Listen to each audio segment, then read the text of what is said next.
In ancient Greek mythology, the Titans were chthonic deities of the first generation. Born of Uranus and Gaia, they ruled the earth until the rebellious descendants of Cronus, led by Zeus, overthrew them into Tartarus. In the world of Dune, the Titans are a group of revolutionaries who overthrew the old empire in the year 1287 BG. Originally human, they adopted the names of gods and great heroes of old Earth, and their real names were lost to history. Let's look at them, together and individually. At first, the Titans' goals were noble. The old empire had entered a period of stagnation, becoming corrupt and inert. A group of young people driven by a thirst for reform, united under the leadership of a certain Tlalok from the planet Tlalok. Most of the conspirators came from wealthy and noble families. One could say that it was boredom that awakened the revolutionary spirit in them, though this was not true for all. Among the 20 revolutionaries were a talented military commander, a genius programmer, and a depraved prince. Using their connections, this golden youth managed to infiltrate the very heart of the old empire. In those distant times, humans still embraced artificial intelligence. Therefore, the rebels had little trouble introducing malicious code into the empire's governing systems. This paralyzed the ruling structures, and worlds cut off from the center became easy prey for the conspirators. Once in power, the Titans revealed their true faces. The rule of the revolutionaries was hardly different from any known tyranny. Dreamers and reformers naturally turned into cruel oppressors. Prone to a life of indulgence, the Titans relied heavily on thinking machines. Artificial intelligence carried out the lion's share of governing duties. The Titans themselves, in search of immortality, rejected their human bodies and became cymex, cyborgs with human brains. In essence, these beings became immortal, threatened only by physical destruction. Having turned themselves into machines, the Titans did not abandon their craving for depraved pleasures. Especially notorious for this was the Titan Xerxes. Due to his complete negligence and excessive robotization of planetary administration on Ix, the artificial intelligence there developed self-awareness. The now self-aware AI named itself Omnius and quickly seized power from the inattentive Titans. It could not kill its creators due to its programming, but it could easily enslave them. The rule of the Titans lasted less than a century, and in 1182 BG, the synchronized empire was born. True humans were reduced to slaves, and only the League of Nobles, created to resist the Titans, continued to defend the rights of the living. The Cymek Titans also could not destroy the creation of their genius programmer, Barbarossa. They became governors of Omnius on their respective worlds. In essence, these beings were rather useless, since Omnius's finely tuned system had little need for local proxies. The situation changed somewhat during the Butlerian Jihad. At that point, Omnius began to need generals. For the Titans, who yearned for freedom and a return to power, the grand war against thinking machines proved advantageous. Having suffered considerable damage from Vori and Atreides, Omnius loosened his control over the Titans. Agamemnon, Juno, Dante, and Xerxes managed to break free of his will and began to act independently. The other Titans, aside from the renegade Hecate, had already been destroyed by then. Seizing upon their unexpected freedom, the Titans captured Betelgeuse and Riches, along with several other worlds. There, they began turning humans into Neo-Cymex, an army programmed for complete obedience. Alas, their mistake was capturing Quentin Butler. As a key figure in the Butlerian Jihad, he remained loyal to the League of Nobles even after being turned into a Neo-Cymek. His captors never succeeded in breaking his identity. Together with Vori and Atreides, the biological son of the Titan Agamemnon, Quentin Butler destroyed both Juno and Agamemnon. Shortly after, they also defeated Dante. Considering that the other Titans were already dead, these two eliminated the very possibility of a new age of Titans. Ultimately, this was a blessing for humanity. Such is the tragic story of the universe's would-be reformers, to create a monster only to become its slave. Is that not the cruelest fate? Although there were only 20 Titans, history has preserved the names of only half of them. Let's take a closer look at these 10. Tlalok. This mysterious man from the planet Lulax was the philosopher and ideological founder of the coup against the Old Empire. He was born around 1300 BG. Notably, this planet would later become the cradle of the enigmatic and terrifying order of the Beni Tlalok. In the days of the Old Empire, however, it was just one of the peripheral worlds. It was likely that Tlalok's reformist ideas took shape after his move to Earth. It was here that he adopted the name of the ancient Aztec god of rain and fertility. It was here that he buried his true identity. It was here that he began to sway the minds of young, talented, and wealthy members of society who were dissatisfied with the empire's state. Tlalok was the cornerstone of the movement that became the Titans. It's likely that the idea of calling themselves Titans also came from him. After their victory, Tlalok remained the leader. This arrangement probably did not sit well with Agamemnon and some of the other influential members of the group. Some years after the beginning of the Titans' reign, Tlalok mysteriously died. Many linked this incident to Agamemnon, who dreamed of soul power. Tlalok left behind philosophical works, the most famous of which were the Age of Titans and the Weaknesses of the Empire. His death caused panic among the Red former rulers. Perhaps it was his passing that pushed the others to become cyborgs, Cymex. This decision granted the revolutionaries a form of immortality. However, it could not save them from slavery. And death saved their spiritual leader. For as they say, slavery is far worse than death. Hecate. When Hecate was born is also unknown, as is her real name. All that remained in people's memory is that she was the beloved of another titan, Ajax. What is remarkable about her story is that she was the only one among the group of reformers who saw the corruption in the new power established by her comrades. Even after transferring her brain into a Cymek, Hecate preserved her human essence. She was repulsed by the cruelty with which the Titans ruled over humanity. Even the very form the rulers invented for a human, Kretgir, was contrary to her convictions. Unable to persuade the other Titans, Hecate left the known universe and observed the events from afar. Like Tlalok, she escaped enslavement by Omnius. Moreover, during the Butlerian Jihad, Hecate returned and offered the League of Nobles her help in the struggle. With Hecate's help, the Butlerians managed to destroy the incarnation of Omnius on Betelgeuse. However, the planet was captured by the former allies of the renegade. Hecate tried to convince the Titans that it was necessary to join forces with humans to fight the synchronized empire. But Agamemnon and his minions were consumed by a thirst for power. They drove away their former companion. At the very end of the Butlerian Jihad, Hecate tried to have Zufasenva, who had been captured by Neo-Cymex and died from a mental attack by the sorceress, along with Beowulf and his pirates. Perhaps her death was an accident, or perhaps Zufasenwa simply took no chances. This story tells us that even a lost sheep is not always worse than the rest of the flock. It also hints at the idea that humans and machines can coexist in peace and harmony. Alas, humanity would only understand this thousands of years later. In 164 BG, Hecate's progressive ideas found no place in the world. Ajax. This titan was so inclined to violence that he managed to alienate even Tlalok's ideals and his own beloved, Hecate. He was born around 1267 BG and died at the very beginning of the Butlerian Jihad, in 201 BG during a slave uprising. It is known that in a fit of rage, Ajax annihilated the population of an entire planet when it rose up against his brutal rule. Ajax spent the last years of his life on Earth, reveling in his former glory. The rebelling human slaves had to sacrifice many of their comrades to finally destroy the maddened metallic monster. His elimination is attributed to Iblis Ginjo, one of the ideological leaders of the Butlerian Jihad. A case of a definite villain destroyed by a rather ambiguous figure. If, of course, the story is even true. Alexander and Tamerlane.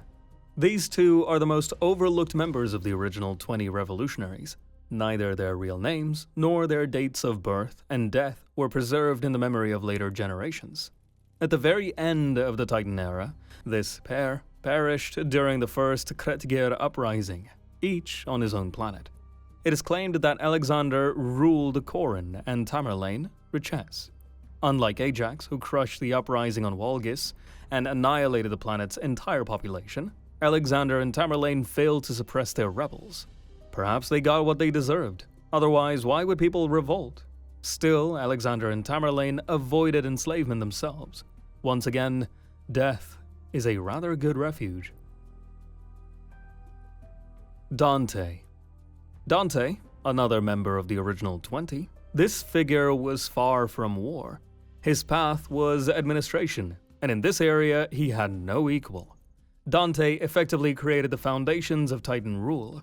Perhaps it was his administrative decisions that set the course the others would follow, and that course somehow diverged from the opinion of the rest of humanity. Perhaps Dante had already been born with the mind of a cyborg. In any case, the fact that the Titans managed to free themselves from the control of the damaged Omnius and attempt to build their own empire again was largely due to Dante. This distrustful bureaucrat tried to warn Agamemnon and Juno that Vori and Atreides' intentions were not as pure as they seemed. His comrades didn't believe Dante, and in 88 BG he remained the only Titan, the only one alive and commanding an army of Neo-Cymex. Dante's career ended at the hands of the unwilling Neo-Cymek, Quentin Butler. Realizing that it was impossible to return to a human body, and knowing the Butlerians would never accept him as he was, Quentin launched a suicidal attack. He caught up with Dante in space and destroyed him at the cost of his own life, thereby decapitating the Neo-Cymek army. Barbarossa.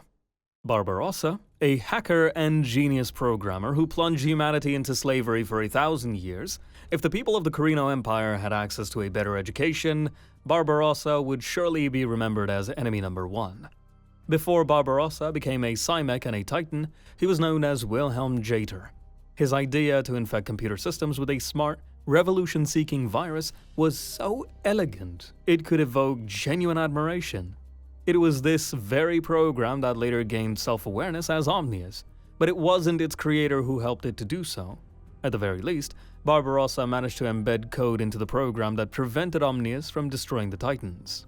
Barbarossa was one of the key figures that triggered the Butlerian Jihad. It was he who kidnapped the pregnant Serena Butler and brought her to Earth to Erasmus. In 203 BG, Barbarossa was killed by Herma, a sorceress from Rossack. Ah, those witches. The whole universe feared them for good reason. Xerxes. A scion of the most noble families of the Old Empire, Xerxes was the crown prince of Rodal Ix. He received an excellent education and upbringing, but defects in his appearance led to conflict with society. This drove him into the arms of the revolutionary Tlalok. Fortunately, the two were also the same age.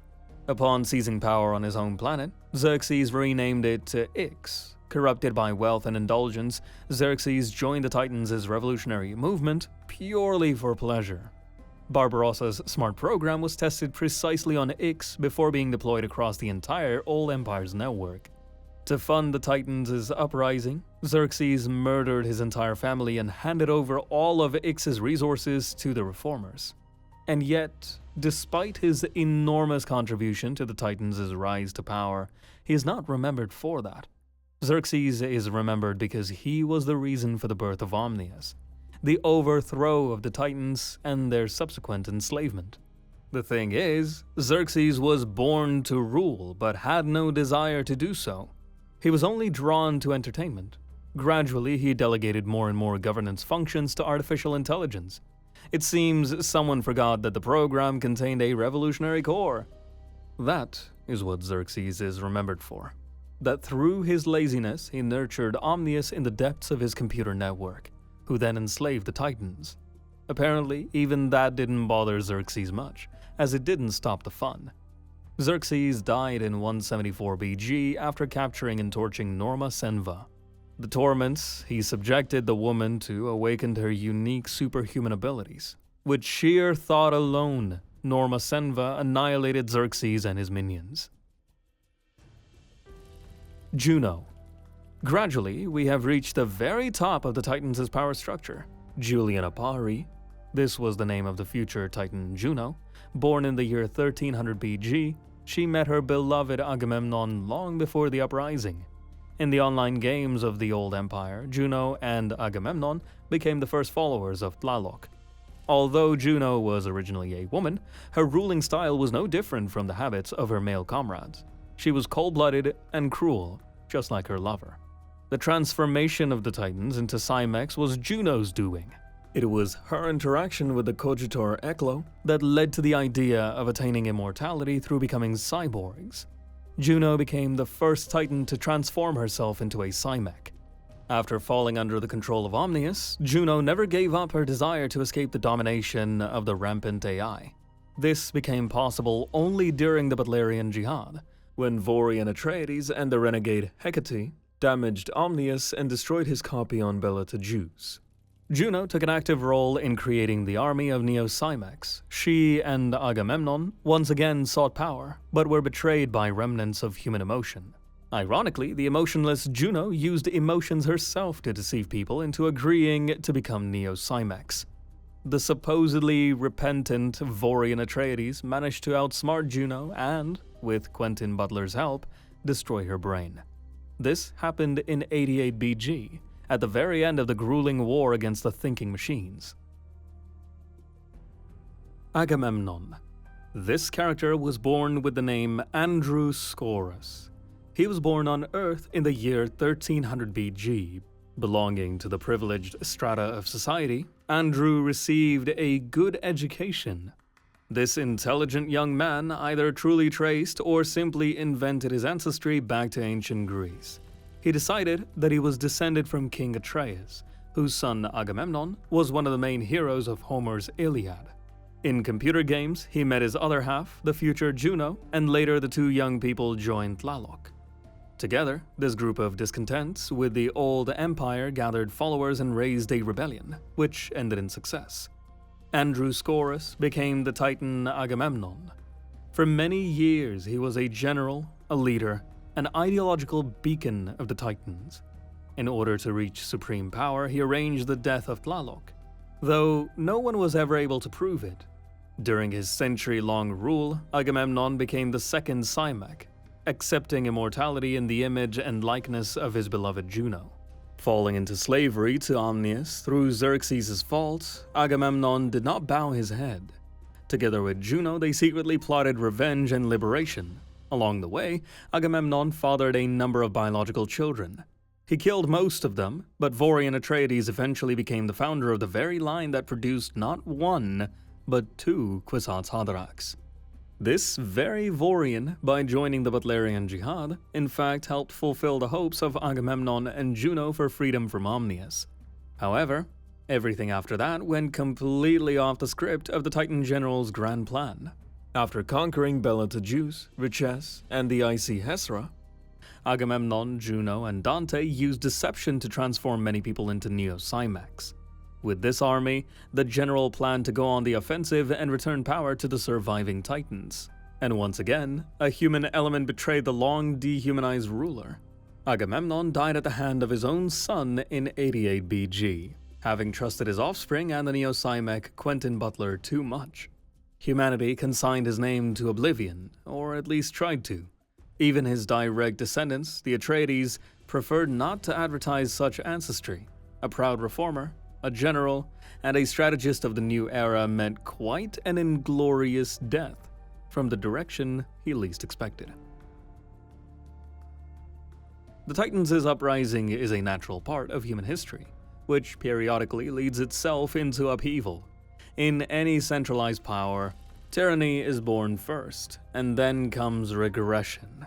Such ideas permeate the works of Frank Herbert, who created for us the enigmatic world of Dune. Frank himself, however, paid little attention to the time of the Titans. Instead, it was his son Brian who explored it in the prequel series. Perhaps for the philosophy that Frank Herbert brought to his books, the story of humanity's fall into slavery to thinking machines was not of paramount importance. As readers, though, we always want answers to every question. The story of the Titans is just one of them. How deep can a man fall, having lost his humanity? And what heights can a mind liberated from the chains of the body reach? And can it reach them at all? The history of the Titans contains at least part of the answer.